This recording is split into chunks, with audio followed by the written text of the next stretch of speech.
বললেন, গোলাম, ইয়া আইয়ুহাল্লাযীনা আমানু লা ইয়াসখার কওমুম মিন কওমিন আসা আন ইয়াকুনু খায়রাম মিনহুম। এই সূরা হুজরাতের 11 নম্বর আয়াতে রব্বুল আলামিন আমাদের তিনটা বদ খাসলাতের কথা বললেন। কয়টা? এক নম্বরে বললেন লা ইয়াসখার কওমুন মিন কওম, খবরদার কেউ কাউরে তুচ্ছ করো না, কেউ কাউকে অবজ্ঞা করো না, কেউ কাউকে খাটো করো না, কারো দেহের স্ট্রাকচার নিয়ে, আকৃতি নিয়ে ব্যঙ্গ করো। অনেকের নাক বোসা আছে না নাই? কান ছোট আছে না নাই? দেখতে কালো আছে না নাই? আপনি বলতে পারবেন কালুর ঘরের কালু, মোটুর ঘরের মোটু, চিকনার ঘরের চিকনা? এরকম কথা আমরা বলি কি বলি না? বলা যাবে? জোরে বলেন, বলা যাবে? এর কারণ আমার নাক বোসা আমি করি নাই, করছে কে? আমার কান ছোট আমি বানাই নাই, বানাইছে কে? কালুর ঘরের কালো আমি হই নাই, আমার তো ধলার ঘরের ধলাই হইতে মন চায়, ঠিক কিনা? কালুর ঘরের কালু বানাইছে কে? আমার এক ফ্রেন্ড ছিল সেনেগালের, নাম আব্দুল ফাত্তা। মিশর আমি পড়ি, প্রথম আমি কালো লোক দেখলাম মাগরিবের নামাজের সময় 2008-এ এপ্রিলের 21 তারিখ পৌঁছলাম।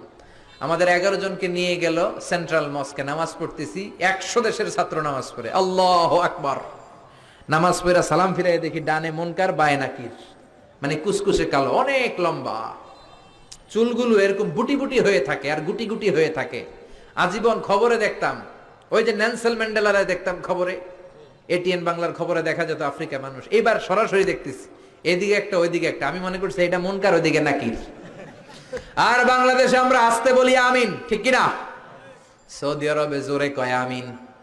হঠাৎ বলল গায়রিল মাগদুবি আলাইহিম ওয়ালাদ-দাল্লিন, সবাই কি কয়? বাংলাদেশে আপনি আসতে আমিন কেন? ওদিকে কয় চিল্লে, আপনার হুঁশ থাকবে? আমি মনে করছি কিছু একটা ঘটতেছে। সালাম ফিরিয়ে দেখি ডান দিকে একটা মুনকার, বাম দিকে নাকির, কুচকুচে কালো। আমি দিছি দৌড়।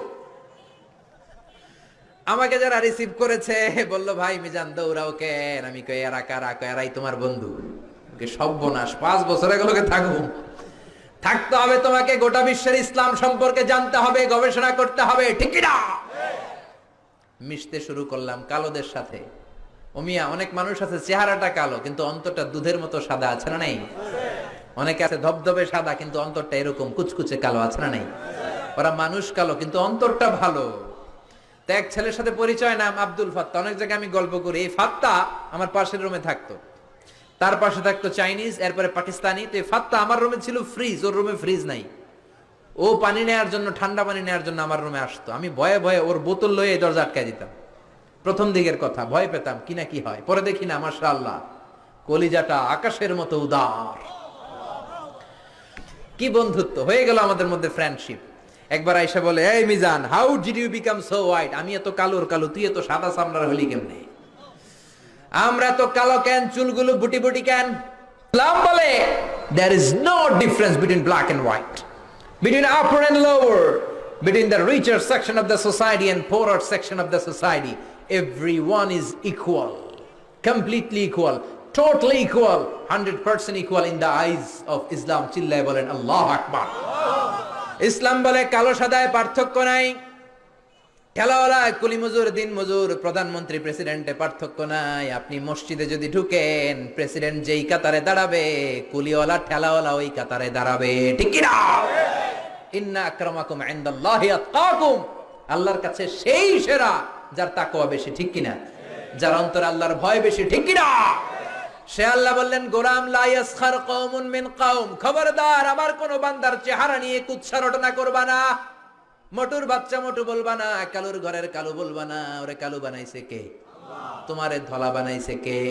ওয়াল্লাযী ইউসাউইরুকুম ফিল আরহামি কাইফা ইয়াশা, লা ইলাহা ইল্লা হুয়াল আজিজুল হাকীম। তিনি এমন আল্লাহ, তুমি যখন তোমার মায়ের পেটের ভেতরে ছিলা তখন তোমার চেহারার স্ট্রাকচার দিয়েছিল কে? মায়ের পেটে যখন একটু ছিলাম, গোশতের টুকরো, তখনই তো আমাদের চেহারা হয়ে গিয়েছে। চেহারা আমরা বানাই নাই, চেহারা দিছে কে? প্রত্যেকের চেহারা আল্লাহ যদি প্রত্যেককে বানানোর অর্ডার দিত, সুযোগ দিত, আমরা প্রত্যেকে আমাদের প্রত্যেকের চেহারা ইউসুফ নবীর মতো সুন্দর করে বানাতাম, ঠিক কিনা? নাকি কালো বানাইতাম? কেউ আমরা কালো বানাইতাম, নাক বোসা বানাইতাম? প্রত্যেক নারী তাকে বিশ্ব সুন্দরী করে বানাতো। প্রত্যেক নারী তাকে জুলাইখার মতো পরি করে বানাতো, প্রত্যেক নারী ঐশ্বরিয়া রায় হয়ে যেত, ঠিক কিনা? কিন্তু চেহারাটা আমার কেমন হবে এটা আল্লাহ আমার হাতে দেয় নাই, করেছে কে? এই জন্য কালুর ঘরে কালু বলে যদি ভেস্কি দেন, ভেস্কিটা ওরে দেন নাই, দিয়েছেন কারে? কারণ ওরে কালো বানিয়েছে কে? সাইয়েদনা ইবনে মাসউদ, ওনার পা ছিল চিকন, খেজুর গাছে খেজুর পাড়তে উঠলেন, চিকন পা, কেউ কোনোদিন দেখে নাই। ওই দিন বাতাসের ঝাপটায় কাপড় উপরে উঠেছে, সবাই চিকন পা দেখেছে। সাহাবারা হাসাহাসি শুরু করলো। বিশ্বনবী ডাকলেন, সাহাবারা রে, ইবনে মাসউদের পা চিকন দেখে তোমরা হাসাহাসি করো, আমার ইবনে মাসউদের পা দুইটা যদি মিজানের পাল্লায় রেখে দেয়া হয়, কিয়ামতের দিন পা দুইটা উহুদ পাহাড়ের সমান ভারী হয়ে যাবে। এজন্য খবরদার, কারো আকৃতি নিয়ে, ফিজিক্যাল স্ট্রাকচার নিয়ে কখনো অবজ্ঞা হেয় করা যাবে। মক্কার কুরাইশরা বলে, ও নবী, আব্দুল্লাহর বেটা মুহাম্মদ, তোমার অনুসারীদের গা থেকে গন্ধ আসে, কি আসে? সব গরিবরা তোমার উম্মত, একটারও টাকা নাই, পয়সা নাই, সমাজে কোনো নাম নাই, দাম নাই, সবাই অসুস্থ, খাবার নাই। আমরা মক্কার ধনী মানুষ, আমরা ওদের সাথে ওয়াজ শুনবো না। মক্কার ধনী লোকদেরকে নিয়ে তুমি যদি একটা ডেট করো, ওই ডেটে আমরা সবাই বসবো। কোন গরিব সাহাবা, দুর্গন্ধওয়ালা সাহাবা, কালো সাহাবা আসতে পারবে? কথা বুঝতেছেন? গরিব সাহাবাদের সাথে বসবো না, আমরা ধনীরা বসবো। রহমতের নবী, দয়ার নবী, মায়ার নবী ভাবলেন, ধনীদেরকে নিয়ে যদি একটা ডেট দেই, এই ডেটের কারণে যদি কালিমা পড়ে ধনী কোরাইশ গুলো মুসলমান হয়, জাহান্নামের আগুন থেকে অনেকগুলো কোরাইশ লোক বেঁচে যাবে, ঠিক কিনা? এই চিন্তা করে গরিব সাহাবীদেরকে বললেন, খবরদার ওই দিন আসবা না, ওই দিন আমার ঘরে কেউ ঢুকবা না। ও বেলাল, তোমার গায়ের রং কালো, তুমিও ঢুকবা না। যাদের ভালো জামা নাই কেউ আসবা না। আজকে দিনটা ধনীদের দিন। কাদের দিন? ধনীদেরকে ওয়াজ করব। ধনীদেরকে বিশ্বনবী ওয়াজ করতে লাগলেন। ইন দ্য মিন টাইম এক অন্ধ সাহাবা এই নোটিশ শুনে নাই, শর্ট নোটিশ, মাঝে মাঝে জরুরি বিজ্ঞপ্তি আছে না নাই? আব্দুল্লাহ ইবনে উম্মে মাকতুম, অন্ধ সাহাবী, হুট করে ওই ধনীদের মিটিং এর মধ্যে ঢুকে গেলেন। বিশ্বনবী একটু অপছন্দ করলেন, বিশ্বনবীর ভ্রুটা বিশ্বনবী একটু কুচকালেন। আহা, এখন কেন ঢুকলো? অন্য সময় ঢুকলে তো ভালো হইতো, এখন কেন ঢুকলো? এই যে বিশ্বনবী একটু অপছন্দ করলেন, একটু নাক ছিটকালেন, বিশ্বনবীরও আল্লাহ ছাড় দেয় নাই। বিশ্বনবীরে ধমক দিয়ে, বিশ্বনবীকে সাবধান করে দিয়ে ওই সাহাবীর সম্মানে রব্বুল আলামিন একটা সূরা নাজিল করলেন।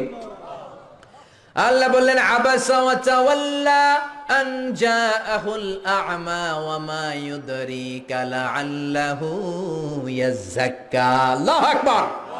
ও নবী, আপনি অপছন্দ করলেন কেন? নাক ছিটকালেন কেন? কপালের চামড়া ভাঁজ করলেন কেন? কপালের চামড়া আমরা বিরক্ত হলে ভাঁজ করি, ঠিক কিনা? বিরক্ত হলেন কেন? যাদেরকে নিয়ে মিটিং করেন হয়তো একটাও কালিমা পড়বে না। আর যে অন্ধ সাহাবীর কারণে আপনি ভ্রু কুচকালেন, বিরক্তির ছাপ প্রকাশ করলেন, হয়তো ওই সাহাবীর বদৌলতে কালিমার পতাকা পতপত করে উড়ে চলবে, ঠিক কিনা? এজন্য খবরদার, মুখ সামলাতে হবে, যেমন মন চায় তেমন বলা যাবে। বিশ্বনবীর এক বিবি ছিল সফিয়া, মোটা। কি ছিল?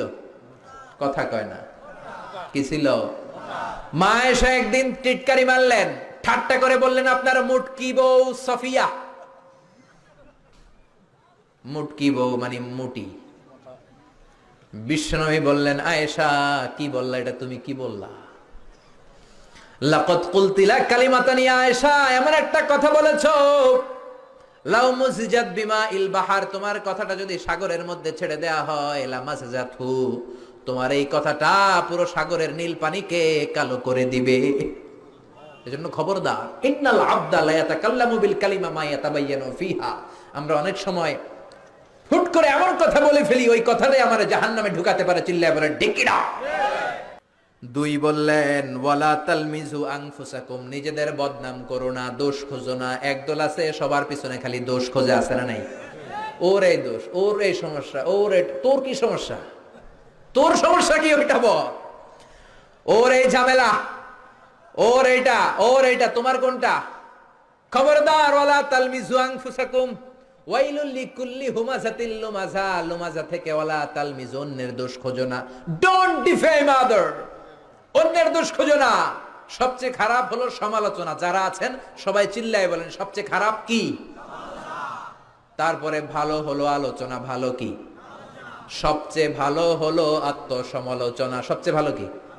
জোরে বলেন, সবচেয়ে ভালো। নিজের সমালোচনা করবেন, অন্যের দোষ ধরবেন না। ও মিয়া, স্রষ্টার দেয়া সবচেয়ে বড় নেয়ামত আপনার জীবনের সময়। আপনার এই দামি সময় অন্যের পিছনে খরচ করবেন না। কার কি সমস্যা, ওইদিকে সময় ব্যয় করে আপনার কি লাভ? আপনি আপনার ক্যারিয়ার গড়েন, আপনি আপনার জীবন সুন্দর করেন, আপনি আপনার আখিরাতটাকে জান্নাতি করবেন, ঠিক কি না? 3 নম্বরে আল্লাহ বললেন ওয়ালা তানাবাজু বিল আলকাব, মন্দ নামে ডেকো না। যার যেই নাম ওই নামে ডাকতে হবে। খারাপ নামে ডাকা হলো কবিরা গুনাহ। যার যেই নাম ওই নামে ডাকবেন, নাম চেঞ্জ করা যাবে না। করবেন কোনোদিন? করবেন? কি সুন্দর বাবা মা নাম রেখেছে। প্রথম খলিফার নামে নাম আবু বাকার, ওরে বাংলাদেশে ডাকে বক্কইরা। কি ডাকে? নাম পাশাকোটে ডাকে না মনে হয়, ডাকে বক্কইরা। আহা, কপাল পোড়া। আব্দুল কুদ্দুস, কত সুন্দর নাম, মা বাবা রেখেছে, ওরে ডাকে কুদ্দুচ্চা। আছে না নাই? ইসলামের প্রথম জিহাদের ময়দানে যিনি তীর মেরেছেন, সাহাবীর নাম জানেন? জানেন? কেউ জানেন না? আউয়ালু রামিন ফিল ইসলাম, প্রথমে তীর মেরেছে সাদ বিন আবি ওয়াক্কাস। বাবা মা নাম রেখেছে, ওর নামে নাম সাদ বিন আবি ওয়াক্কাস, হেতেরে ডাকে আক্কাইচা। আছে না নাই? খবরদার, কবিরা গুনাহ। যার যেটা নাম সেটা ডাকবেন। আমার নাম মিজান, যদি ডাকেন মিজাইন না, আমার ভাল লাগবে? বদদুয়া দিয়ে দিব আমি, একেবারে জ্বললা যাবেন, ঠিক কি না? খবরদার, সবার নামটা সবার কাছে প্রিয়। আমার কাছে আমার মিজান নামটা খুব যত্নের, খুব প্রিয়, দাড়িপাল্লা, যত্নের, খুব প্রিয় আমার নামটা। আমি চাই সবাই আমার নামটা সুন্দর করে বলুক। ঠিক তেমনি আপনি, আপনার নাম কাউসার, আপনার নাম আব্দুল্লাহ। আমার কাছে মনে হতে পারে আর কাউসার তো হাজার হাজার আছে, কিন্তু আপনার কাছে কাউসার নামটা খুব প্রিয়, আপনার কাছে আব্দুল্লাহ নামটা খুব। প্রত্যেকের কাছে প্রত্যেকের নামটা প্রিয়, প্রত্যেকের কাছে প্রত্যেকের নামটা বড় যত্নের, বড় আদরের। এই জন্য নাম যখন ডাকবেন তার সুন্দর নাম ধরে ডাকতে বলেছে কে? আল্লাহ বললেন ওয়ালা তানাবাজু বিল আলকাব, মন্দ উপনামে ডেকো না। ইউদাউনাল ইয়াউমাল কিয়ামাতি বিআসমাইকুম ওয়া আসমাই আবাইকুম, কিয়ামতের দিন তোমার নাম ধরে, তোমার বাবার নাম ধরে তোমারে ডাকবে কে?